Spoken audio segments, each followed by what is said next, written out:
Lounge. You have been given full access to the Players Lounge on the Sports Jock Show with Wayne Gandy.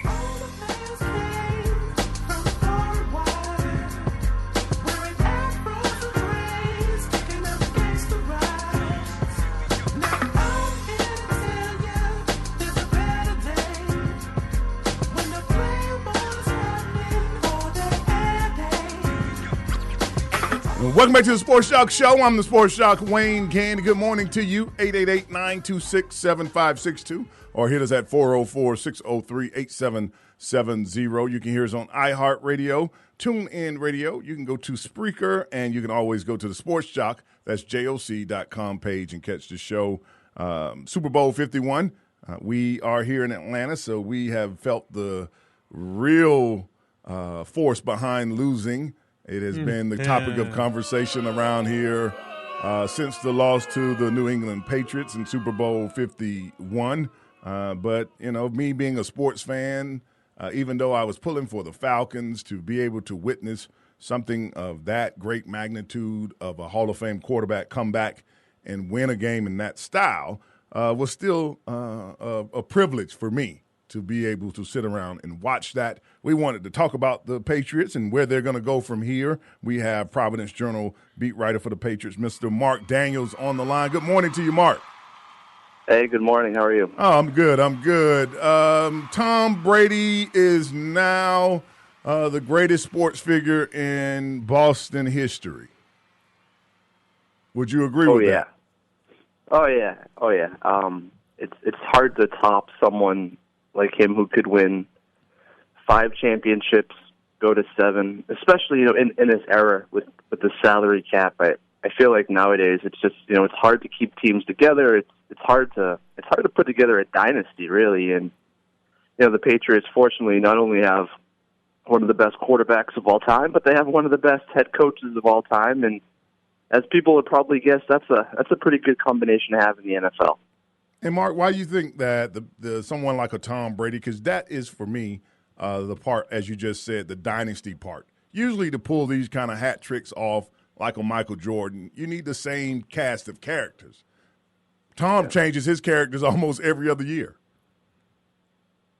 Yeah, it's really, really remarkable what the Patriots do. You know, the whole organization, the way Bill Belichick built it up, it's interesting. They don't usually go out and find, like, for example, coaches. They develop their own coaches from graduate assistants. The guys who are in their front office, they brought them in as, you know, college kids, and they sort of build everyone up from beneath. And it's kind of similar with players. The way they work, they really have the same, you know, offensive and defensive play calling that they've kind of always had. You know, it really doesn't matter if it's Josh McDaniels as the offensive coordinator or Charlie Weiss or Bill O'Brien. The offense has really been the same for the past 17 years. And, you know, the defense changes a little bit, but the principles are kind of the same. They have a system, and they do a really good job of finding players to fit the system. And that's one reason why the Patriots can trade away someone like Jamie Collins, a Pro Bowl linebacker, and win the Super Bowl. It's because they can find right pieces to replace him with and just right pieces for their defense. It's pretty interesting to see. Now, looking at Tom Brady, and he goes out, and as you said, in his 16, 17 years, he's been to the Super Bowl 7 times. He's won 5. Most of us, especially at the age of 39, he'll be 40 at some point this year. We would just take the chin strap off and leave it in your memory as one of the great moments in sports. Why do you think he wants to still play again? You know, I think part of it is just because he can. You know, it's really, really interesting. He has this weird diet, and he doesn't eat certain types of vegetables, and there's part of the year he doesn't eat meat. But then in the winter, he'll eat meat. Honestly, I don't know what this guy is doing, but you're right. At age 39, he looks like one of the best quarterbacks in the NFL, and the fact that he's playing at such a high level is really the biggest reason why he can continue to play. I mean, he's under contract for the next 3 years, and there are already rumors that the Patriots want to extend him more than that. Now, Brady has told certain teammates that he wants to play until he's 45. I have no idea if that's going to happen, but say he plays till he's 43, I definitely think that's possible, just looking at the way it's going, I mean, we're kind of in uncharted territory now, because you look at quarterbacks who have played this long, and you really don't only have a couple, right? You have like Brett Favre, and he wasn't all that great at the end of his career, but Tom Brady, who's going to turn 40 in August, is playing lights out. Mark, good morning. This is Big Kenny. We always hear about the Patriot way. What do you know about their system that prevents a guy who's as popular as Tom Brady is, does as many endorsements as he does, and is also married to a famous supermodel, doesn't become a distraction in that locker room for that team? Yeah, dealing with Tom, it's really unique, because you have a conversation with him, and you always kind of walk away feeling like, oh, he acts like a normal guy, and that's kind of the best way I can describe him.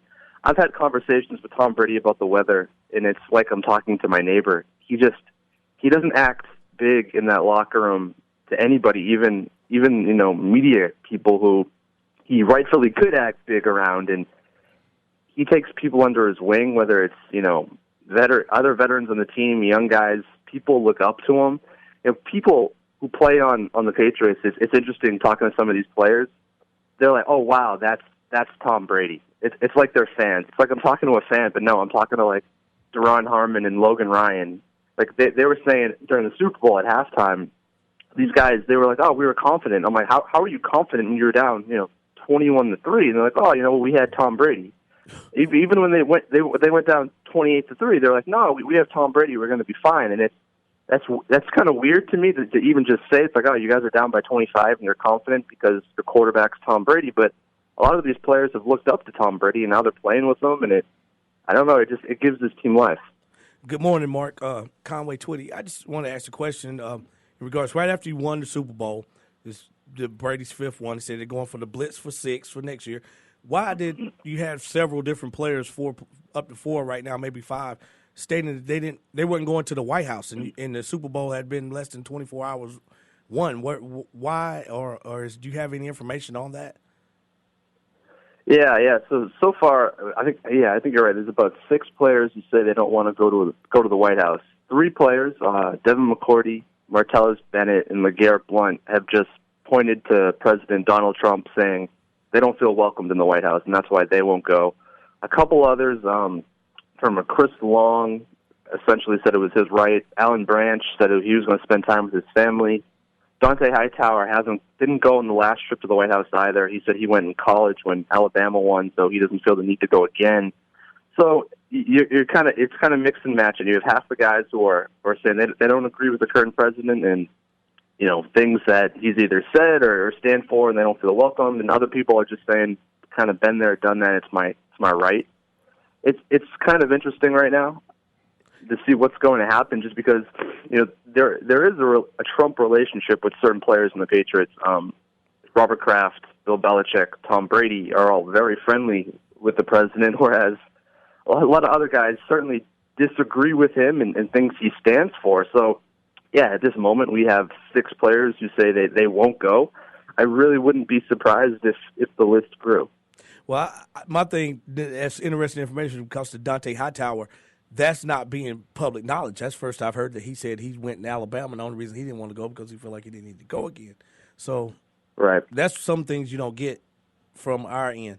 Now, Mark, let's get to the important part of the conversation today. Have you tried the TB12 health nuts? Have you been able to get your hands on a pack of those Tom Brady nuts?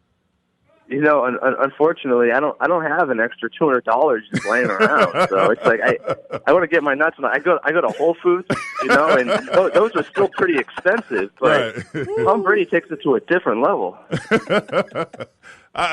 He's almost tempted me to buy. Like, what kind of nuts can be $50? I mean, if he's eating them and he's winning 5 Super Bowls, maybe we ought to just pool our money together and get us a pack. Is there something else that Tom is selling? We know he has a cookbook. We know he has the health food, the TB12. Is there something else in the Boston area that we might be surprised that he's selling? Surprised. He has a lot of his own merchandise and all that stuff. I mean, you could go to the TB12 training center though if you wanted to, and in Patriot Place. It's right there near the stadium. It's called the TB12 Sports Therapy Center. It's pretty pricey though, but you can go there and you can work out just like Tom and his own body coach. His name's Alex Guerrero. He actually runs the TB12 Center. So if you guys wanted to take a trip up to Foxborough, yeah, you could train just like Tom Brady. I mean, it might cost you like $200 an hour, but hey, go for it. So how much does it cost for us to get a supermodel for an afternoon? Yeah, that's definitely not that's not something I could really tell you. I'm definitely happily married, so I don't know. They don't sell that at Whole Foods. No, they don't have that. Well, Mark, thank you for calling in, and we appreciate the help with the show today. Thank you very much. Anytime, guys. Thank you. Mark Daniels, Providence Journal, TV, the Health Nuts. Mark said he ain't got just a little extra $200 for some peanuts, man. I feel like that's most people. We'll be back. More of the Sports Jock Show.